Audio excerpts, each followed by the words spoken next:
Good morning students. आज हम class 12 का नया चैप्टर फर्स्ट चैप्टर जो है वो स्टार्ट करने जा रहे हैं। ठीक है, पार्टनरशिप फंडामेंटल्स।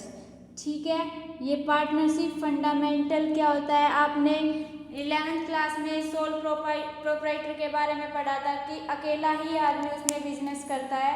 ठीक है, अब इस क्लास में आप 12th क्लास में आप पढ़ोगे पार्टनरशिप। पार्टनरशिप क्या होती है? पार्टनरशिप दो या दो से ज़्यादा लोग जब मिलकर काम करते हैं वो होती है पार्टनरशिप। ठीक है, तो पार्टनरशिप देखो, पार्टनरशिप की डेफिनेशन देखो। Partnership is the relation between persons who have agreed to share profit of a business carried on by all or any of them acting for all. मतलब कि इसमें क्या है, इसमें दो या दो से ज़्यादा बंदे जो है मिलकर काम करेंगे।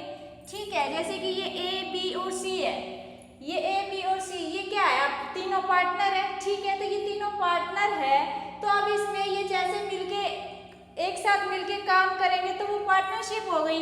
ठीक है, तो वो पार्टनरशिप में अब क्या करेंगे, पार्टनरशिप एक ऐसा रिलेशन है पर्सन्स के बीच में कि वो एग्री हो जाते हैं किस चीज़ के लिए एग्री हो जाते हैं, शेयर प्रॉफिट की। वो जो प्रॉफिट है, जैसे कि इन्होंने प्रॉफिट के लिए ये जो रेशो ये डिसाइड किया कि 2:1 मतलब कि 2:1 की रेशियो जो दे रखी है, इसमें ये अपना प्रॉफिट शेयर करेंगे। ठीक है, तो पार्टनरशिप वो होती है जिसमें कि तीनों पार्टनर, जो भी पार्टनर है, वे अपने आप ये एग्री हो जाते हैं कि प्रॉफिट शेयर करने के लिए एग्री हो जाते हैं। ठीक है, बिजनेस कैरिड बाय ऑल, और बिजनेस चलाते हैं, और any of them acting for all, और सारे मिलकर काम करते हैं। ठीक है, तो ये होती है पार्टनरशिप। पार्टनरशिप में आप ये बात ध्यान रखना कि वो प्रॉफिट को शेयर करते हैं। ठीक है, एग्री हो जाते हैं इस चीज़ के लिए। ठीक है, और मिलकर क्या चलाते हैं, बिजनेस। ठीक है, उसके बाद देखो फीचर्स ऑफ पार्टनरशिप। पार्टनरशिप के फीचर देखो क्या होते हैं, 2 और मोर पर्सन, मतलब कि दो और दो से ज़्यादा पर्सन मिलकर क्या चलाएंगे, क्या बनेगी, पार्टनरशिप। ठीक है, तो there must be at least 2 persons to form a partnership। ठीक है, तो दो या दो से ज्यादा पर्सन मिलकर क्या बनाएंगे, partnership. And such all such person must be competent और कॉन्ट्रैक्ट। ठीक है, और जो सच पर्सन हो गए क्या होंगे, उसके कॉम्पिटेंट और कॉन्ट्रैक्ट। ठीक है, उसके बाद है कुछ कॉम्पिटेंट है, फॉलोइंग आर कॉम्पिटेंट और कॉन्ट्रैक्ट। ठीक है, तो कौन जो पर्सन है इस पार्टनरशिप में आ सकता है, कौन नहीं आ सकता। ठीक है, तो माइन्योर, माइन्योर मतलब होता है जो 18 साल से कम के बच्चे होते हैं वो, तो ये बिजनेस नहीं कर सकते। ठीक है, नेक्स्ट बात आती है person of unsound mind. Unsound mind मतलब कि वो पर्सन जिसका दिमाग ठीक नहीं है। ठीक है, जो माइंड से ठीक नहीं है। ठीक है, और थर्ड है person disqualified by law, any law, मतलब कि लॉ से ही डिस्क्वालीफाई कर दिया गया, मतलब कानून की नज़र में वो बंदा ठीक नहीं है। तो आपको अगर पार्टनरशिप करनी है तो एक तो वो बंदा मैन्योर नहीं होना चाहिए, उसके बाद अनसाउंड माइंड नहीं होना चाहिए, और डिस्क्वालीफाइड बाय एनी लॉ नहीं होना चाहिए। ठीक है, अब देखो सेकंड बात, मैक्सिमम नंबर ऑफ पार्टनर्स।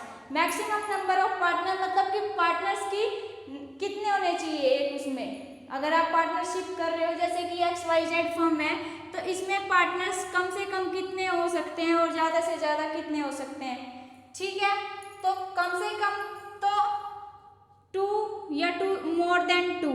ठीक है, मोर देन 2 यानी 2 और 2 से ज़्यादा। ठीक है, उसके बाद जो 2013 एक्ट था उसमें 100 थी मैक्सिमम नंबर, और उसके बाद 2014 एक्ट आया मिसलेनियस एक्ट, उसमें ये संख्या कम कर दी गई, 50 कर दी गई।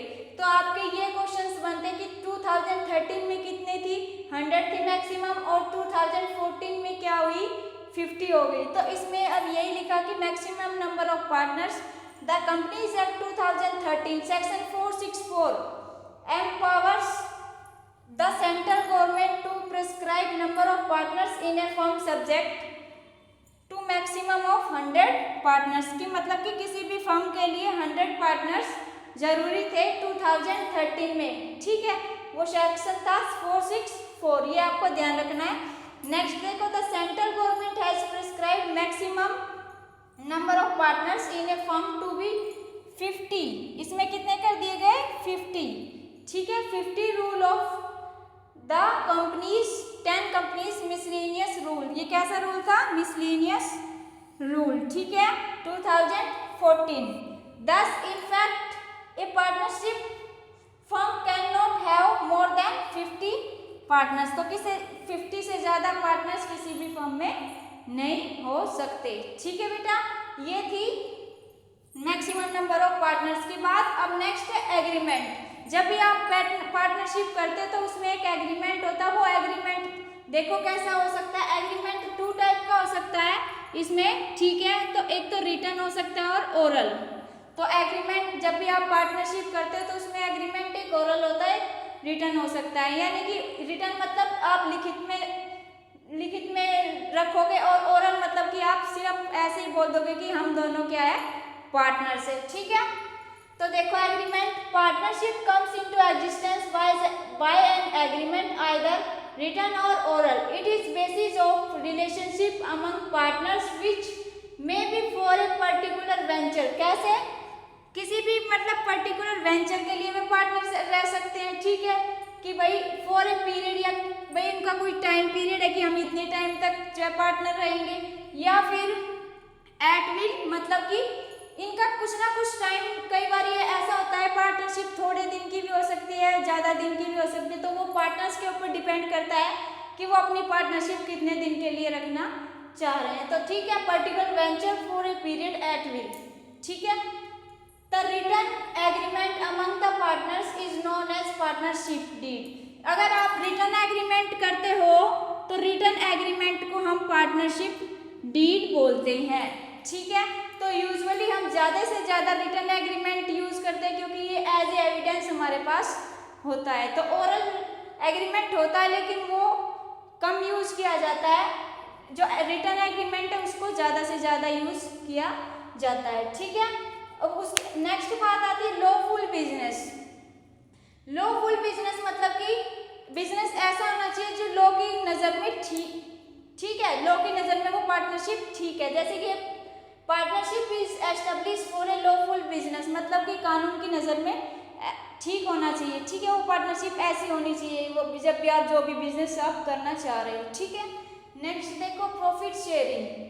अब प्रॉफिट शेयरिंग अगर पार्टनर्स है तो वो कुछ अपना प्रॉफिट जो वो आपस में शेयर भी करेंगे, ठीक है। ये आपस में क्या कर रहे हैं, प्रॉफिट शेयर कर रहे हैं, ठीक है। तो इसी तरह इसमें क्या है कि प्रॉफिट शेयरिंग में कि the agreement between among the partners must be share profit and losses. अगर आपको कोई भी प्रॉफिट और लॉस हो रहा है आप, ठीक है, तो बिजनेस में तो उसमें जो है ये बराबर के हिस्सेदार जितनी उन्होंने शेयरिंग रेशो लगा रखी है उतने ही उसी के अकॉर्डिंग उनको प्रॉफिट शेयर किया जाएगा, ठीक है।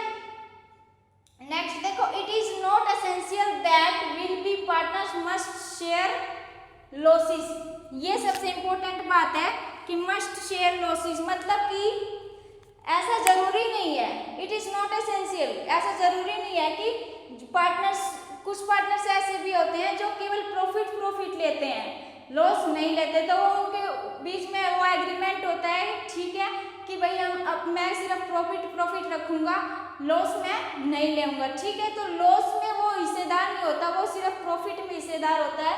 तो ये एक इम्पोर्टेंट पॉइंट है, आप इसमें लिख सकते हो कि पार्टनर्स के लिए ये जरूरी नहीं है, not essential partner must share losses, की वो लॉस भी शेयर करे, ठीक है। नेक्स्ट है 6 point, business can be carried on by all. या तो सारे मिलकर चलाएंगे और any of the partners acting for all, मतलब कि ये है कि इसमें बिजनेस जैसे कि पार्टनर्स या तो सारे मिलकर चलाएंगे या ऐसा हो सकता है कि एक पार्टनर दूसरे पार्टनर के बिहाफ पे काम कर सकता है, ठीक है। मान लो एक पार्टनर नहीं आ रहा, ठीक है, तो उसके बिहाफ पे ये दोनों पार्टनर्स जो है काम करेंगे, ठीक है। ये होता है business can be carried on by all or any of the partnership acting for all, मतलब कि ये एजेंट और प्रिंसिपल के बिहाफ पे काम कर सकते हैं, कभी वो उसका काम कर देगा, कभी ये इसका काम कर देगा, ठीक है। तो ये था 6 पॉइंट। नेक्स्ट क्लास में हम पार्टनरशिप डीड पढ़ेंगे, ठीक है। आज क्लास को रिवाइज करना, पसंद आए तो कमेंट और शेयर करना, ठीक है। Thank you.